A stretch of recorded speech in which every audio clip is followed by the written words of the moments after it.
Municipal ఎన్నికల్లో Congress party 100కు పైగా స్థానాలు కైవసం చేసుకుంటుందన్నారు మంత్రి ఉత్తమ్ కుమార్ రెడ్డి. ప్రజల ఆదరణ చూస్తుంటే కాంగ్రెస్ మళ్లీ అధికారంలోకి రావడం ఖాయమని అన్నారు. సన్నబియ్యం పంపిణీ, కొత్త రేషన్ కార్డుల జారీతో ప్రజల నుంచి విపరీతమైన స్పందన వస్తుందని చెప్పారు. పౌర సరఫరాల శాఖ మంత్రిగా ఉన్నందుకు గర్వపడుతున్నానంటున్న ఉత్తమ్తో మా ప్రతినిధి Ramesh face to face. Suryapet జిల్లాలో మంత్రి ఉత్తమ్ కుమార్ రెడ్డి మున్సిపల్ ఎన్నికల ప్రచారంలో పాల్గొనడం జరిగింది. భారీ ర్యాలీగా కూడా సూర్యాపేట పట్టణానికి చేరుకోవడం జరిగింది. ఇప్పటికే కరీంనగర్, నిజామాబాద్లో వరుసగా ప్రచారం చేసి సూర్యాపేట జిల్లాలో సుడిగాలి పర్యటనలు చేస్తున్నటువంటి మంత్రి ఉత్తమ్ కుమార్ రెడ్డి మనతో ఉన్నారు. సార్, రాష్ట్ర వ్యాప్తంగా చూస్తున్నాం, రేపే ప్రచారానికి చివరి రోజు. ఇప్పటికే మీరు నిజామాబాద్, కరీంనగర్లో తిరిగి వస్తున్నారు. ఎలా ఉండబోతుంది సార్ రాష్ట్ర వ్యాప్తంగా? రమేష్, ఇప్పుడు తెలంగాణ వ్యాప్తంగా కాంగ్రెస్ పార్టీ పట్ల, కాంగ్రెస్ ప్రభుత్వం పట్ల ప్రజల్లో ఒక మంచి పాజిటివ్ అట్మాస్ఫియర్ ఉంది. మేము తెలంగాణలో 11వ తారీఖున జరుగుతున్న మున్సిపల్ కార్పొరేషన్, మున్సిపల్ ఎలక్షన్స్లో క్లీన్ స్వీప్ చేయబోతున్నాము. మేము చేసిన అభివృద్ధి కార్యక్రమాలకి, సంక్షేమ పథకాలకి ప్రజలు చాలా బాగా రిసీవ్ చేసుకున్నారు. మా పట్ల ఒక పాజిటివ్ వైఖరితో ఉన్నా అని చెప్పి నేను భావిస్తున్నాను. మున్సిపాలిటీ ఎన్నికల ప్రచారాల్లో కూడా ఎక్కడ చూసినా కానీ మొత్తం మీద రేషన్ కార్డులు కానీ, అదేవిధంగా సన్నబియ్యం కానీ ఇదే ప్రచారాస్త్రంగా. మొన్న సర్పంచ్ ఎన్నికల్లో కూడా అదేవిధంగా జరిగింది, మున్సిపల్ ఎన్నికల్లో కూడా అదేవిధంగా జరిగింది. ప్రజలంతా కూడా ఎలా ఉంది మీరు? రమేష్, ఇది నా అదృష్టంగా భావిస్తున్నా. నేను సివిల్ సప్లైస్ మినిస్టర్ ఉన్నప్పుడు ఈ కాంగ్రెస్ ప్రభుత్వంలో, ముఖ్యమంత్రి రేవంత్ రెడ్డి గారి నాయకత్వంలో ఉన్న కాంగ్రెస్ ప్రభుత్వంలో మేము ప్రజలకి ఇంత పెద్ద మేలు చేసే అవకాశం కలిగిందో నా అదృష్టంగా భావిస్తున్నాను. ఈరోజు తెలంగాణలో 3,17,00,000 మందికి సంవత్సరానికి 13,600 కోట్లు ఖర్చు పెట్టి ఉచితంగా 6 కిలోల సన్నబియ్యం, మంచి క్వాలిటీ సన్నబియ్యం ఇస్తున్నాం. అంటే తెలంగాణ జనాభాలో 85%కి ఇప్పుడు ఫ్రీగా మంచి క్వాలిటీ ఫైన్ రైస్ ఇవ్వడం, ఇది నేను ఈ శాఖలో మినిస్టర్ ఉండడం నా అదృష్టంగా భావిస్తున్నాను. అదేవిధంగా గత 10 ఏళ్లలో కూడా మున్సిపాలిటీలు డెవలప్ చెందాయన్నా కానీ, గతంలో కేటీఆర్ మున్సిపల్ శాఖ మంత్రిగా ఉన్నప్పుడే మున్సిపాలిటీలకు నిధులు వచ్చాయి. కానీ ఈ 2 ఏళ్లలో కాంగ్రెస్ పార్టీ మున్సిపాలిటీలకు ఏం చేసిందని కూడా వారు అసలు 10 ఏళ్లలో మున్సిపల్ కార్పొరేషన్ని, మున్సిపాలిటీని భ్రష్టు పట్టించింది వాళ్ళే. ఈరోజు వాళ్ళు మాట్లాడడం ఇది హాస్యాస్పదం. రమేష్, నేను ఒక ఓవరాల్ పాలసీగా చెప్తున్నా. మేము మా ప్రభుత్వంలో గమనించింది ఏంటంటే, జాతీయ స్థాయిలో కానీ, తెలంగాణ రాష్ట్ర స్థాయిలో కానీ కొంత అర్బనైజేషన్ వేగవంతంగా జరుగుతుంది, పట్టణీకరణ. ఒకనాడు గ్రామీణ ప్రాంతాల్లో ఎక్కువ పర్సంటేజ్ ఉంచే జనాభా ఇప్పుడు క్రమక్రమంగా అర్బన్ ఏరియాస్కి ఎక్కువ పాపులేషన్ షిఫ్ట్ అవుతుంది.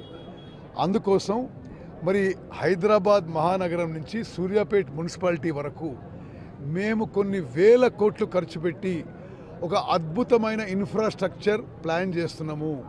అంటే రోడ్ సిస్టమ్ కానీ, డ్రైనేజ్ సిస్టమ్ కానీ, డ్రింకింగ్ వాటర్ సిస్టమ్ కానీ, ఎడ్యుకేషన్ కానీ, హెల్త్ కానీ, శానిటేషన్ కానీ, ఈ మొత్తం అర్బన్ ఏరియాస్లో హై ప్రయారిటీతో మేము డెవలప్ చేయబోతున్నాం. నిజామాబాద్, కరీంనగర్ ఆ 2 కార్పొరేషన్లపై కూడా బీజేపీ గురిపెట్టింది. ఇప్పటికే రాష్ట్రం దగ్గర నిధులు లేవు. కార్పొరేషన్ని గెలిపించాలంటే కేంద్రం నుంచే నిధులు వస్తాయి కాబట్టి 2 కార్పొరేషన్లు కూడా బీజేపీ ఎక్కువ స్థాయిలో.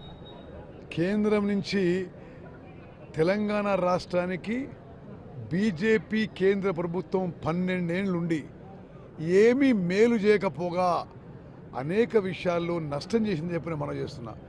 రమేష్ను ఒక చైతన్యవంతమైన జర్నలిస్టు. 2014లో తెలంగాణ వచ్చింది.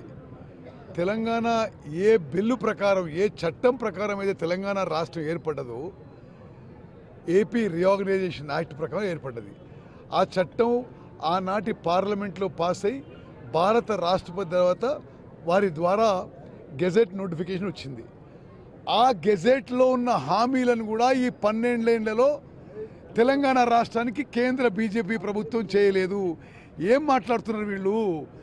తెలంగాణ రాష్ట్రానికి బీజేపీ వల్ల ఏమీ ఒరగలేదు. పూర్తిగా తెలంగాణ బీజేపీ ప్రభుత్వంలో నిర్లక్ష్యానికి గురైంది. ఇక సూర్యాపేట విషయానికి వస్తాం. అందరి దృష్టి కూడా ఇప్పుడు సూర్యాపేటపై ఉంది. ఎందుకంటే 12 నియోజకవర్గాల్లో గెలిచినటువంటి సూర్యాపేట బీఆర్ఎస్ స్థానం ఖచ్చితంగా 10 ఏళ్ల పాటు మంత్రిగా ఉన్నాననుకున్నారు. కానీ ఇక్కడ మొత్తం మీరు ఏం చేశారు, ఏ వ్యూహ రచన చేశారు, అందరినీ ఏకతాటిపైకి తీసుకురావడం జరిగింది. సూర్యాపేట మున్సిపల్ చైర్మన్ అభ్యర్థిని కూడా ముందుగానే ప్రకటించడం జరిగింది. ఎలా ఉండబోతుంది సూర్యాపేట? అది నేను వాళ్ళని అభినందిస్తున్నా. సూర్యాపేట నియోజకవర్గ కాంగ్రెస్ నాయకులు వాళ్ళు మెచ్యూరిటీతో, కొంత సమన్వయంతో, కొంత పరస్పర కోఆపరేషన్తో ముందుకు పోవడం నేను వారిని పేరు పేరున అభినందిస్తున్నా. అదేవిధంగా అక్కడిక్కడ ఏదో సామాజిక న్యాయం అని మాట్లాడుతుంటారు. మేము సూర్యాపేట లాంటి పెద్ద మున్సిపాలిటీకి వైశ్య కమ్యూనిటీకి చెందిన ఒక మహిళని, నివేదిత గారిని మేము చైర్మన్ అభ్యర్థిగా ప్రకటించినాం. తప్పనిసరిగా 11వ తారీఖు ఎన్నికల్లో వారిని చైర్మన్ చేయబోతున్నాము. రాష్ట్ర వ్యాప్తంగా ఎలా ఉండబోతుంది సార్ మొత్తం 116 స్థానాలు? రమేష్, నా అభిప్రాయంలో 120 ఉన్నాయి మొత్తం. ఇప్పుడు ఎలక్షన్లు పోయాయి, మున్సిపల్ కార్పొరేషన్ కానీ మున్సిపాలిటీస్ కానీ. Nearly Congress party clean sweep చేయబోతుందని చెప్పి నా అంచనాలు, నా సర్వే. రైట్, చూడొచ్చు చాలా ఖచ్చితంగా కాన్ఫిడెంట్గా చెప్తున్నారు. రాష్ట్రంలో 100కు పైగా కూడా మున్సిపల్ స్థానాలని కైవసం చేసుకుంటామని చెప్తున్నారు. ప్రజలు బీజేపీని నమ్మేలా లేరు. ఆ నిజామాబాద్, కరీంనగర్లో కూడా బీజేపీ ఈ కేంద్రం ఏమి చేసిందని కూడా చెప్తున్నటువంటి పరిస్థితి కనిపిస్తుంది.